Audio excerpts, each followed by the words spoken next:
Hello, everybody. Welcome to another edition of Deebo and the Dunks. We're going to talk poker. I haven't talked a lot of poker over the last couple of years because I haven't really been involved outside of work. Um, COVID, was a huge buzzkill for poker, and I just kind of lost interest in tournament poker at that point. Doesn't mean I didn't pay somewhat attention to it because I need to for work. I work at Running Aces, if you don't know that, and up in Columbus, Minnesota, have since 2015, and been a tournament manager there, floor man and dealer since then. So being on the tournament team, I'm pretty in tune with what's going on. I used to be really in tune, like I probably knew most of you that played a lot of poker. So I am going to dedicate some episodes to poker since it's, I've been around it about 30 years. It's something that I'm pretty accustomed to talking about and having some knowledge of it. Not a lot, not enough to matter, if you know what I'm saying. If I've mispronounced some names here, we're going to talk about two events here. Please forgive me if I do mispronounce some names because there are some of you that I don't know because I didn't follow poker while you were up and coming or maybe picking up poker or coming back to poker. I know most of the normal names. That's not too difficult to try and figure out who they are. A lot of people have been, on the scene and doing well for a long time. We're going to talk about two events. There'll be a quick episode. We are going to talk about, first and foremost, the Canterbury tournament that happened in January, early January.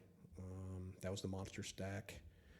$400 event. Drew really well. Got 1,116 entries, which is insanely good. A little bit of that is a factor that they are kind of the only show in town right now as far as big events because, the casino that I work at, Running Aces, isn't running tournaments because they're under construction. And when I say not running tournaments, I mean main events. We just don't have the capacity right now with half the room basically being shut down for construction. That'll be over, if you're wondering, early April, late March is the plan. The bar will be open. The whole casino will be open by the time the MSPT rolls into town in early April at Running Aces. That is scheduled. It is on the MSPT website and our Running Aces website for the dates. The only thing that hasn't been updated is the actual events. It'll be very similar to the spring, I assume. I haven't seen the schedule yet. I saw the schedule, but I don't know if we're able to talk about it yet. But the schedule is pretty similar to what you're used to seeing at Running Aces over the last few years when they do come here, as far as, tag team event, Monster Stack and all that kind of stuff, and then leading up to the main event. It's about a 10-day event, starting, in the beginning there with an event the first weekend, and then the main event the following week with about 4 to 5 tournaments every day in between.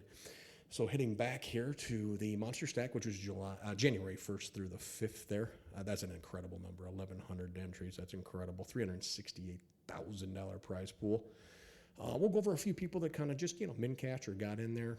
Aaron Johnson got in there. Haven't heard that name in a while. Again, haven't really looked as much as I used to, so maybe he's doing just great as far as I know.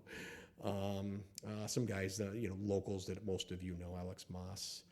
He min cashed. Derek McMaster, he's got a ring out there at the WSOP. He's quite famous. He also used to work in the industry. He used to be a Running Aces dealer. Don't know if he worked at Canterbury, but I do know he did work at Running Aces for a while, before I worked there, actually.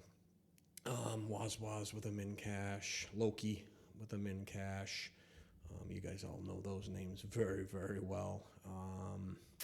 Vic Pepe, Gerald Cuniff, Joe Foss. They all had min cashes. Dave Soderstrom getting a little bit of more than a min cash. Mark Larson with a little more than a min cash. DJ Buckley at 70th place. Max Hablish, another fellow podcaster. Phenomenal podcaster, by the way. Hope you're still doing that. I haven't seen anything lately, but what I heard was great. Nice job there, Max. Jeff Moss, 56. Dave Gagne, 55th. Ty Din, 54th. You guys know these names very, very well. They've been doing well, most of these names, for a long, long time. Getting into the big money. Richie, getting 39th. Richie Alsep. Kanat Ozturk, 38th. Going up up and down the line here. Then getting a Tom Tracy with a nice little 23rd. Probably grinding a small stack the entire tournament, right, Tom? Steve Wazwaz with a 19th place finish. That's getting up there. We're good for $3,000. Brian Morey with a 14th place finish on your final table there. $4,000 for that. Then getting into the final table, AT. I did read about AT. He did not make the official final table, but they did do an 11-way chop in this event.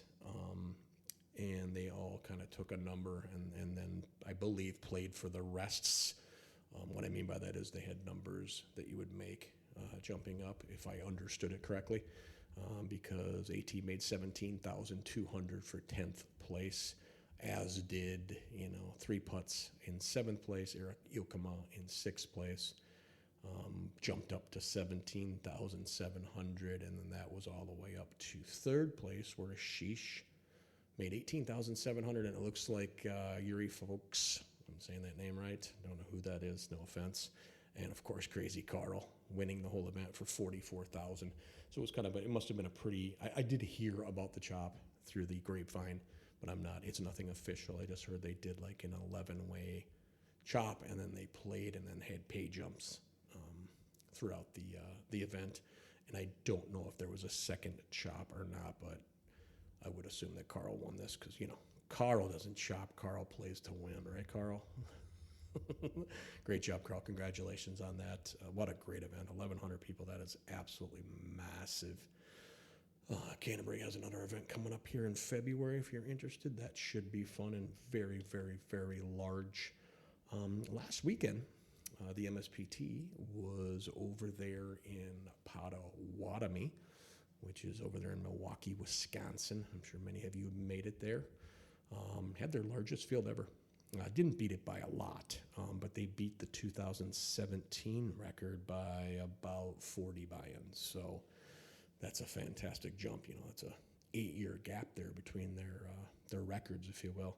It's a 500K guarantees. I'm sure that helped very well. They did we'll get into the, how they did their chop and what they did there. It was a little bit unique as far as how much money they were playing for, which is, as you guys well know, a massive prize pool. Let's go through some of the players that did some in-cashing and cashed and whatnot that you guys well know. In case you didn't or do know, I'll do the work for you. Mark Larson had a little min cash there in 181st place. Good job, Mark. Only going with names that I clearly know. I may skip over a few names. If I do, I apologize. It's nothing offensive or anything like that. It's just I can only say so many names before you guys get bored out of your gosh damn minds. Then we're kind of jumping up here. Those are everything I'm skipping right now is mostly min cash. Is Dave Soderstrom. He 134th place for 24.29, so more than double your money. Darcy Dolan. Darcy just started playing poker a couple of years ago or less.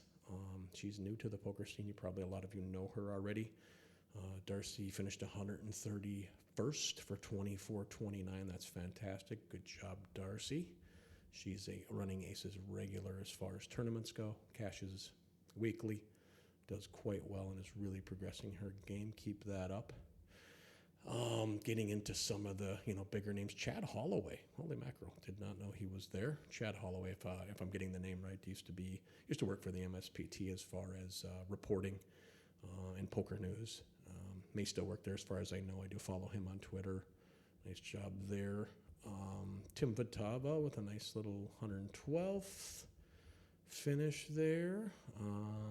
Going up the list here, looking for Mario Hudson. Haven't heard that name in a while. Not because he isn't cashing, just haven't heard that name in a while. 2,900 for 97th place. A nice little top 100 finish. Getting into a couple of big names here. Richie Alsep, no stranger to final tables at the MSPT and probably cashes damn near every one of them. At least it seems like it for $3,200. Nice job, Richie. Richie's a Minnesota boy. Born and bred as far as I know. Freddie West with a nice little 76th place for $3,400. Nice job, Freddie.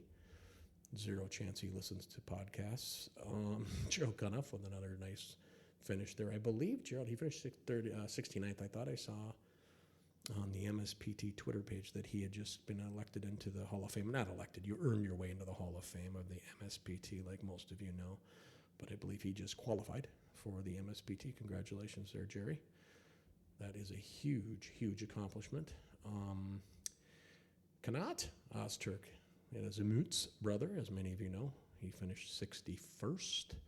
Excellent job there. Phil Mader, I don't know if you guys know him, but he's been cashing those MSPTs and other events for years. He finished 57th. Waz finished 55th.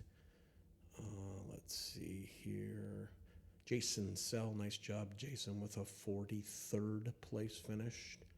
And I'm sure he was extremely disappointed with that. Dave Gagne with a 37th, another regular MSPT casher, two-time champion, I believe, with a nice $5,000 cash in 37th place. Moving up the roster here a little bit, now getting into the nitty-gritty. Boy, I do not know a lot of these names. Of course, some of them are from Milwaukee, Sheboygan, and Illinois, so I shouldn't know them. I probably would only know them from the MSPT, and I don't travel with the MSPT. I used to do a couple events back in the day. Getting into the nitty-gritty people I do know and people that a couple I even work with. Let's see here. Chuck Kersey. Chuck is not new to poker in any way stretch of the imagination, but he's new to me.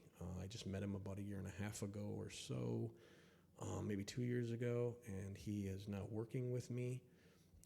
We work together, I should say, and Chuck is doing terrific. Chuck last year darn near got a ring of the WSOP, as most of you know that are listening.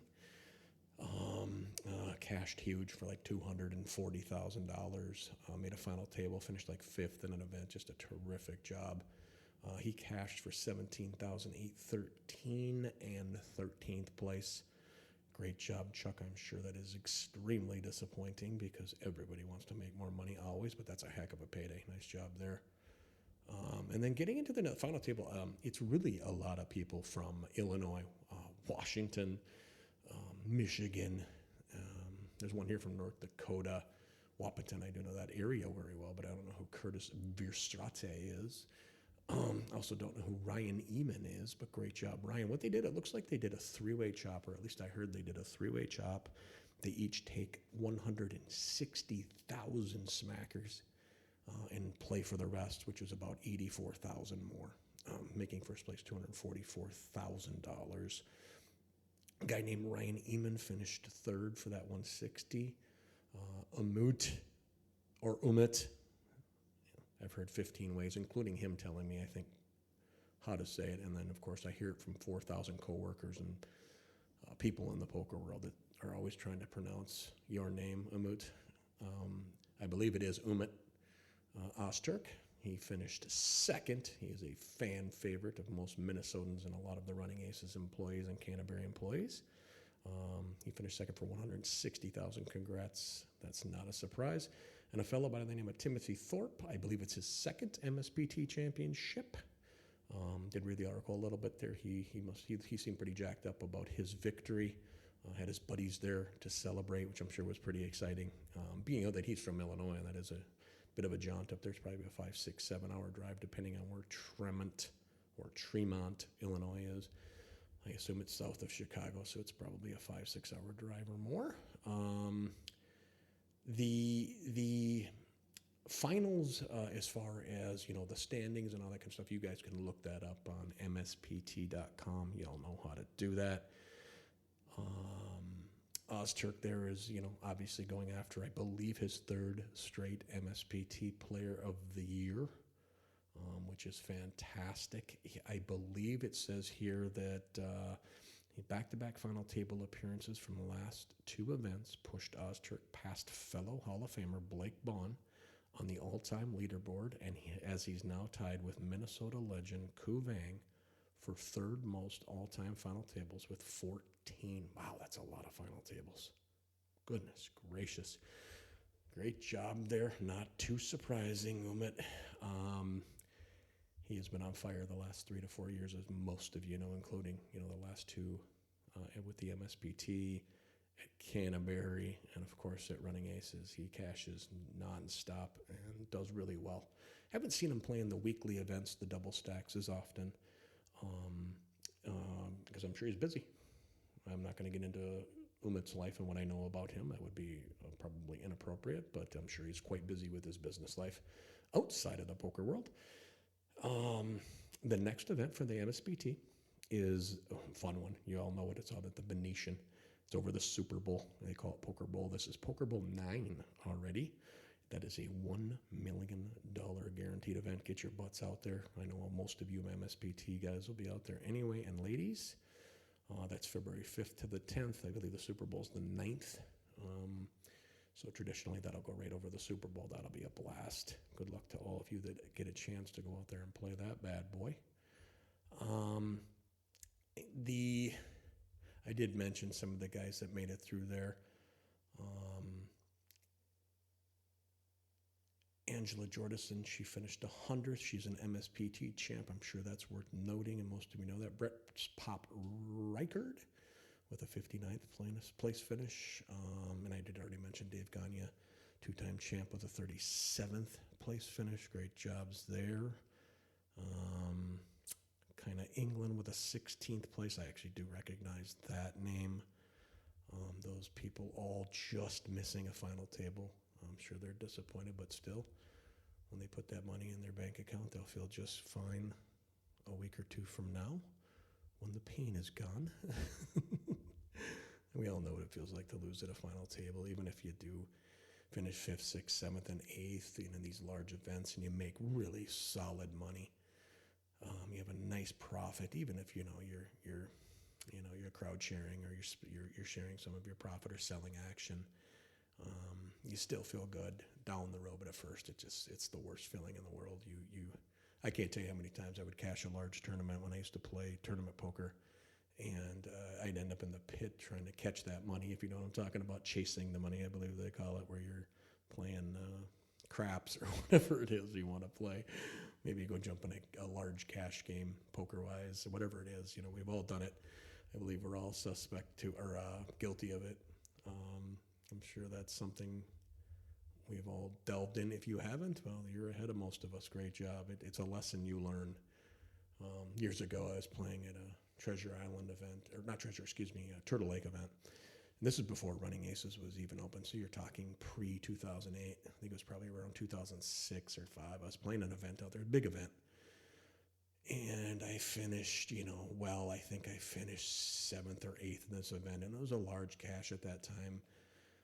But it wasn't enough. First place in that event was, I want to say, like $150,000 and a $25,000 World Poker Tour Championship event back then, which was a huge deal. You could sell that for cash, by the way, that 25 grand.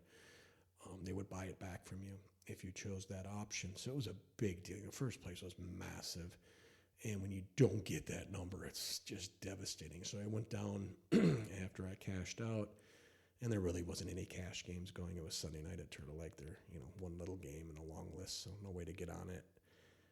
So as the buzzkill, instead of just jumping in my truck and heading home for my hour and 5-minute drive to Forest Lake in my house, I decided, it's only about 9:30 at night. I'll go play a little craps. Lost 4 figures at that game. Slid over to a slot machine, which I never played at the time. Lost pretty close to that same number. Jumped on a blackjack table. By the time I was done, I almost had no profit. I almost had no profit left before I left the casino and I had worked all the way from playing a few satellites. Satellites were really big back when a lot of us started playing poker. If you're not, I know they still are big, but they were massive. Like, they would go day and night around the clock. And during the events, the HPT back then, the Heartland Poker Tour would be there and things like that. When you played those events, this is before the MSPT even, it was a blip on the screen. You would play sit and goes. So you'd play, as soon as 10 people would sign up, you go play a 10-person thing. Top 3 would get X amount of money, and that would get you into the next sit and go. And it's kind of like they did steps online. I'm sure a lot of you online poker players are familiar with that pattern. And that you, a lot of times, you would get into events like this. That event was, I believe, a $2,700 event that I'm referring to, but I got in for like $125, I believe, or something like that, or maybe a little, maybe two buy-ins. I'm not 100% sure. It was a long time ago, but I had a large profit. Spending $150 to $200 or whatever it was to get that cash was fun at the time, but to burn like 70% of my profits because you're chasing a number that you're never going to get. You're not going to get that downstairs. And when I say downstairs, poker's upstairs at Turtle Lake, and downstairs is the bad part of the casino, which is your slots and your blackjack. You guys are all familiar. You've been there, I assume. And poker was different, back in that time. It was very, very, very big, as you know. But satellites were huge. There were very few people buying into a $2,700 event back then, or even $1,000 event. They were satelliting in, even people that could afford it. It was just the way you did it. I'll share a quick story. I was playing poker years ago with John Morgan. If you're not familiar with John Morgan, he's a local billionaire and a legendary poker player. He's moved out to Vegas, plays on TV all the time. You've all seen him. You know who he is. If you're not, you can just Google him real quick. He's pretty famous. He was playing a satellite once, and I was playing the satellite with him. And I kind of waited, and we ended up, I actually gave him a little grief because we were on a long bubble. I said, why don't you just pay for it, your money, what do you care? And of course, he got a chuckle out of it and did his usual, not a chance in hell. And afterwards, we're waiting to get our lammers, and, we were qualifying for the, I don't even think that was an MSPT event. I actually think that was a Canterbury event. It was that long of a time ago. Might be off on that, but it was way back. And I had struck up a conversation with John a few times, and I just said, hey, seriously, why are you playing a $260 satellite? Are you kidding me? And his response kind of it was informative. It was very educational to me, and it taught me a lot just because it kind of stuck with me. And what he said was, well, how else am I going to get to know the players that I'm going to play against on Sunday if I'm not playing this? Because back then that resonated, because almost everybody satellited back then. And I am pushing the envelope a little bit there. I get that. But we're talking, 2004, 5, 6, 7, 8, 9. People satellited. It was normal because everybody did it. It was part of the event. You would play the satellite, and then, guys like John, of course, would just buy into the event if they didn't make it on a satellite. But to be honest with you, the satellites were very strong then, and they were very competitive, and they were very deep, and they were very deep stacked. So they were not, in my opinion, they were not that difficult. If you played good, solid poker, conservative poker, you were probably going to make it a large percentage of the time. Heck, a lot of you know exactly what I'm talking about because you were making money on satellites back then. Some weren't even playing the main event. They would just play all of the satellites they could for MSPTs and Canterbury and Running Aces events, and then take those lammers or those tickets and sell them for a full profit and not even play the event, and maybe walk out of there with $7,000, $8,000, $9,000 or more. There were quite a few people that did that and still do that. I don't think it's as common now. I could be speaking out of office there, so to speak. But I think you guys know what I'm saying. They're not as prevalent today. I know. I don't know what the percentage is. Brian Molesky would be able to tell you, I bet, of the first, say 2 years of the MSPT, for instance, how many people direct bought. And then, of course, let's say 2023, 24, how many people direct buy into the events. And I'm sure it's pretty drastic how many people just direct buy nowadays. Not that their satellites aren't getting good numbers, but back then it was nothing to see 250 people in a $260 satellite down in Iowa. It was just common. They were massive and they were fun. So they were, little knowledge of what it used to be as far as that goes. Events coming up, I kind of already touched on it. Canterbury has one here later this month in February.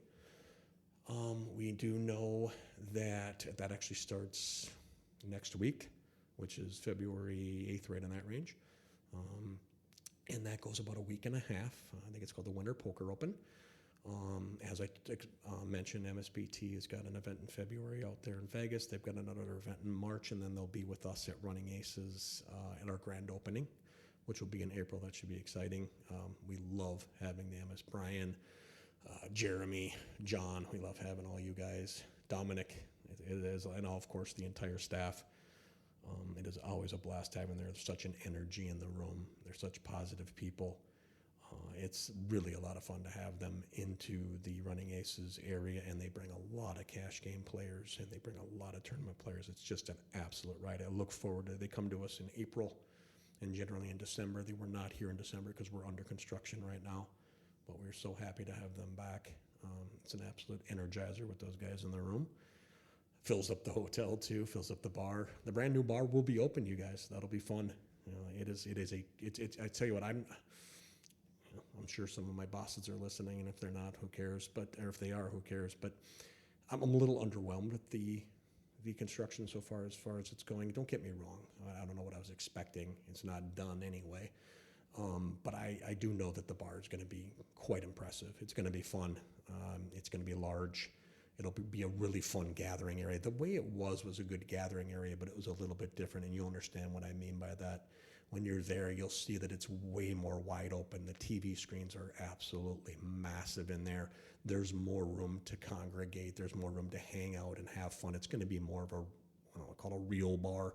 Not that the old bar wasn't great, but this one's, I think, is going to be a little bit more conducive for poker players to be able to hang out, and poker staff, and have a good time and shoot the shit, if you know what I'm talking about, and celebrate and talk about bad beats and all that good stuff. All right, guys, that's the end of this one. Like I said, I'm going to try and do more poker. I'm going to have some information, probably do weekly into monthly type things, depending on when the main events are. I will touch on the double stacks, both at Canterbury and Running Aces, as we go along here, but I'm not going to do it right now because I really wanted to get back into it, and then, of course, talk about these two big events that just happened. And we'll kind of go through that, and with a lot of local players doing really well in these two events. Thanks for listening. You guys have yourself a good day. Make sure you do share this if you don't mind, wherever you're listening. It'd be really great if you could share. Like it, whatever you want to do. Subscribe to it. I don't charge anything, of course. You can go ahead and listen to me on Spotify. You can listen on Facebook. You can listen on Twitter. Anywhere else, iHeartRadio, anywhere you can listen to a podcast, you can listen there. Just go ahead and like and share it. YouTube, all the usual spots. Thank you very much. Have a good day.